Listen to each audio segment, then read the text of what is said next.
What's going on, guys? Welcome back to LOI TV. Before we jump into today's video, I would like to wish you all the happiest of New Year's. 2020 is for sure a year we'll all be glad to see the back of, but we have started 2021 with a bit of bad news that the LOI will be delayed until it's looking like late March. So that's a bit disappointing. It was something to really look forward to. Usually I think it starts around early February, so it's something to look forward to at the start of the year to kind of like lift our spirits a bit.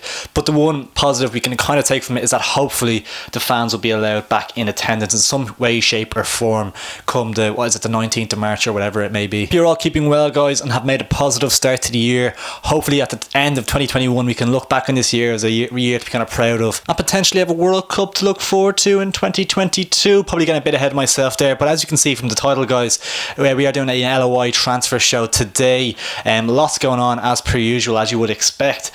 So yeah, just going to jump straight into it, starting off with Bohemians. It is always disappointing to see real talented players like Danny Grant leave the League of Ireland. It's a shame because he was so good to watch last season from even a neutral's perspective as well.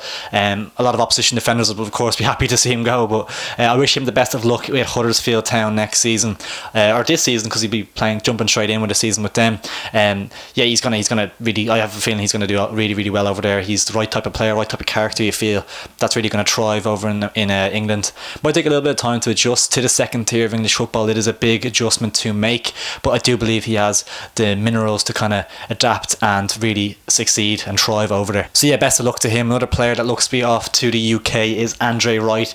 I think it's more or less confirmed now that he will not be re-signing with Bohemians for the 2021 season. There's rumours of Kilmarnock in the SBL of being interested in him. He had a great season, of course, with Bohemians, so that would be an interesting one. I'd like to see how he get on over in Scotland. I think he is a talented player, really came into his own this season in 2020. So yeah, I think he's one that could also thrive in the UK. Bows defender Dan Casey is weighing up options from America, according to reports. He still hasn't re-signed for the new season, so I think Keith Long is probably anxiously waiting to see what his decision will be. Bohemians, on the other hand, they've needed to get busy. They have a lot of players to replace, not need to bring in a lot of players. They have done so, bringing in Thomas Alua, potentially Danny Grant's replacement. Obviously he was let go by Shamrock Rovers, and it was interesting to see him go to Bows. It's obviously a bit of a controversial move. I know Danny Mandrew obviously took a lot of the light off of Thomas Alua's move, but yeah, it's kind of one where I think you'll probably get a lot more first team football at Bows. Potentially playing in Europe and stuff as well is a big factor for him, playing first team minutes. So he looks like a promising player, and I'd like to see how he gets on. They've also moved to bring in a replacement for Wright and Dinny Corcoran in the form of Georgie Kelly from Dundalk. Obviously he had a loan spell with St. Pat's last season, started off rightly, showed some glimpses of his real quality. I do think he's a really top striker in the LOI, and I think he'll really thrive under Keith Long.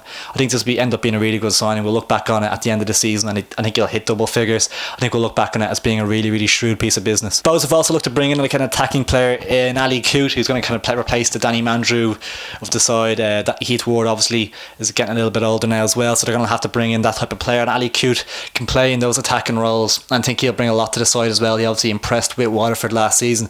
That's another shrewd acquisition from Keith Long, and I think he needs to do a lot more. I think the squad needs a bit of bulking up, and because they're going to have a lot of games in terms of Europe, in terms of challenging for the league again, if that's what their aspirations are. Moving on to Derry City, they have brought in Carl O'Sullivan, a winger from Finn Harps. He was really good last season. He impressed me when I saw him play. I think he started the season off really well, Finn Harps, and kind of kept it going. Obviously Ollie Horgan was a fan of him, so it'd be a shame from their point of view that he has decided to leave the club, but for Derry it's a good signing, and he'll offer a lot in their midfield. And Derry are also tipped to make a huge signing in re-signing the striker that wasn't with them last season but the season before on loan from Sheffield United, David Parkhouse. I'm not too sure what his situation is just yet. I think his contract may be expiring at the end of the season with Sheffield United, so I think Derry are going to look to bring him in. That'd be a fantastic piece of business. I think he was one of the top goal scorers in the league when he played here. Showed real quality from a young age as well, so he looks like if they get him in, he could really push them up the table, which they need to be achieving next season. Drogheda United have gone about their business quietly enough with the likes of Corcoran and Deegan coming in, and they've also added Daniel O'Reilly from Shelburne, a good defender. He was with Finn Harps the year before, he was at Shells, and he should bring a little bit of Premier Division experience to Drogheda's defence. I think that'd be a decent signing for them. Moving on to Dundalk, and possibly the best signing they could have dreamed of was retaining Michael Duffy, and they have done so on a 1-year deal. The 1-year deal, obviously, he wants to keep his options open potentially next season after another good year with the Lily Whites, but for the short term, it's absolutely brilliant that he's decided to sign a new deal with them, and that's exactly what Dundalk fans would have wanted. They've also re-signed heaps of other players. I could list them all, but you can just go to Dundalk's Instagram and see all the names for yourselves. It's the likes of Sean Murray and David McMillan and players like that. They are in desperate need of a goalkeeper though. Gary Rogers retired, they've let go of Aaron McCary. I think they've also let go of Jimmy Corcoran as well, which I was a bit surprised by, but they have a lot of work to do in the goalkeeper department to get at least 2, maybe 3 in. A couple of rumours swirling around Dundalk as well. They are rumoured to be bringing in a winger attacker, or number 10, I'm not entirely sure now. His name's Han Yu-Gwan from South Korea, I believe. He's played in that league before, in the South Korean league, and that's one that Dundalk are looking to bring in. That'd be an interesting one. Those kind of players can always be a bit hit and miss.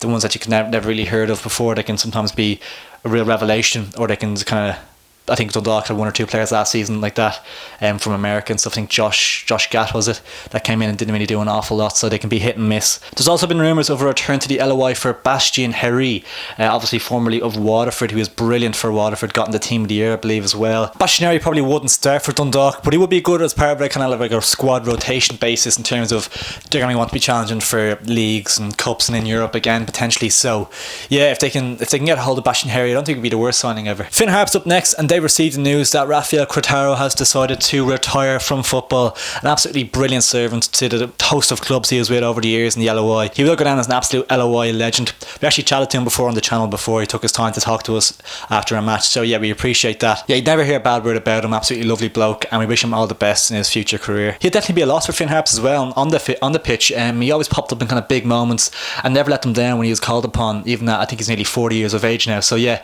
he'll definitely be a blow for Ollie Horgan's side next season. Another news for Finn Harps, they've made a couple of other re-signings, but apart from that they haven't done an awful lot, and you feel they need to, because there's a real opportunity here for Finn Harps to kind of establish themselves as a Premier Division side. I think they'll come into this season believing they will be stronger than Longford and Drogheda, and they can think that a place as a minimum is definitely achievable. So it's the first time Finn Harps won't be tipped for the drop, you feel, and I think Finn Harps have a real chance here. If they can get a couple of players in, I think they can really start to establish as a Premier Division side. Shamrock Rovers fans will of course be absolutely devastated by the news of Jack Byrne leaving the club, but if they're being truthful to themselves, they've been expecting it for a couple of months probably, and his move to Cypriot side, Apoel from Nicosia, has been confirmed as well. Nick McCarthy's side are 9th place in that league as well, which is interesting, but delighted for him in terms of if it's the move he wants. I think he could have potentially moved to an English side or something like that, but I believe he's been there, done that. I suppose didn't really work out for him as well as he would have liked, so this is an interesting move. It's definitely one you wouldn't have really seen before you heard the rumours. It was one you wouldn't have expected him to make,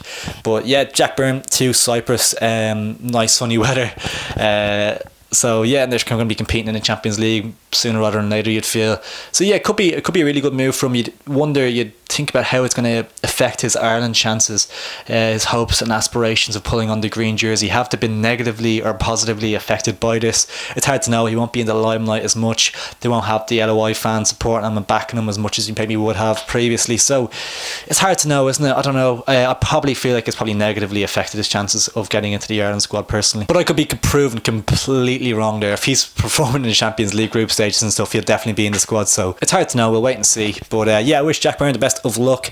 We were lucky to have him in the league for 2 years, and what a 2 years it was for Shamrock Rovers fans, delivering an FAI Cup and a League of Ireland trophy as well. So he came here and he won it all basically, so yeah, he's going to leave a happy man and with loads of medals in his pockets. Obviously Shamrock Rovers kind of had that ready-made replacement already a couple of weeks ago when they brought in Danny Mandreou. Whether he's the man that can fill in and step in those shoes and perform the way Jack Byrne did week in week out, going off his first season with Bows, you'd probably say you could see it, but the second season, it's hard to know. There's no doubt in his ability, quality player, it's going to be interesting to see how he gets on with Shamrock Rovers and whether the Shamrock Rovers fans kind of take to him and appreciate him the same way. If he gets off to a kind of a rocky start or an inconsistent start or doesn't perform from the off, will Shamrock Rovers fans be quick to turn on Danny Mandrew? It's hard to know. It's safe to say a player of that quality in the League of Ireland is more or less irreplaceable. I think Rovers can definitely go about trying to bring in a couple of more players in the attacking areas. I think they would have done that with or without Jack Byrne anyway. So yeah, they're definitely going to have an eye on a few players that they could bring in to improve. I did forget to mention in the last LOI transfer show that they brought in Chris Mccann, who I love. He's a fantastic player, really good midfielder. Kind of reminds me of, he's kind of like a Chris Shields type of midfielder. So yeah, I think that's a good signing, and he'll do very well in the League of Ireland. Sligo Rovers have moved to bring in attacker Jordan Gibson from St Patrick's Athletic. He'll add to their options in the front line. They've also been rocked by the news of a big departure who we will touch on going in the other direction. But before that, they have brought in a defender, Shane Blaney. I think he was at Doncaster before, so he'll give them a couple of options at the back as well. Just strengthening their squad is important because they're going to be having extra games with Europe next season as well. But moving on to that big departure that I just mentioned, we're going to talk about St Pat's. Obviously, Ronan Coughlan joined the Saints in a surprising move. I found that I was a bit shocked when I saw it, to be honest. He was such an integral part of Sligo Rovers getting European football and was their real talisman last season. So for him to kind of take a step backward, it seems, down the league to a team not in Europe, it's a bit of a strange one. I heard rumours of Dundalk and stuff like that as well were interested. So I couldn't really get my head around it. Obviously, there are advantages to playing for St Pat's over Sligo. You're living in Dublin, potentially for work. That might be better for him if he's doing something else. And you'd imagine he's on a better wage than he was with Sligo. But it's still an interesting one. I don't know. Listen, for St Pat's, it's an absolutely fantastic signing and a real improvement in that area of the pitch that they haven't had a play like that, I don't think, for a number of years really. They've needed a striker that will score them goals. I'm not Ronan Coughlan, I don't think he's an out and out striker. I wouldn't say. They could probably do it another player, St Pat's, like that in that area, but I think he's a fantastic signing and he'll do really well there under Stephen O'Donnell. Another brilliant signing would be John Mountney. Looks like a matter of when and not if he will sign for the Saints, and him and Coughlan are just such improvements on what they have, and I think they'll add a lot. And St Pat's, there will be real pressure there too. I don't know, Stephen O'Donnell's had that kind of bedding in process. He's had that season there where they didn't really challenge for Europe, and you feel with the additions of Mountney and Coughlan, Stephen O'Donnell has to deliver a top 4 finish at the very minimum. And the final team we'll look at is Waterford. Actually haven't spoken to them really that much in previous LOI transfer shows because they had seemed to be in a bit of a mess, to be honest, off the pitch. But they have kind of been some developments in the last couple of weeks. They have brought in Kevin Sheedy as their manager, which is a good it's hard to know what kind of an appointment it will be, but it's an interesting appointment. It'll be interesting to see how he gets on there. They've made some re-signings in Brian Murphy, Daryl Murphy, which I was surprised by, and John Martin, and there will be a few more announcements expected over the coming weeks. So yeah, Waterford fans will be a little bit relieved by the news that they have started making some re-signings and they have appointed a manager as well. But it is one of those things where Waterford seem to make great strides during the season and get a squad together that does well, and then they lose it all at the end of the season, have to rebuild the whole thing again. So it's a real frustrating process for Waterford fans, and you just hope they can get some stability going like next season and building forward towards the future. Thanks so much for watching, guys. If you did enjoy, please do drop a like on it down below. If this video can hit 50 likes, that would be greatly appreciated and would show me that you guys are enjoying the LOI transfer show and want me to keep it up. So yeah, and also if you are new around here, it would mean the absolute world if you could smash the subscribe button and turn notifications on. A lot of exciting stuff coming up in 2021 that you will not want to miss out on. So yeah, really appreciate all your support last year, and yes, stay safe. Catch you in a bit.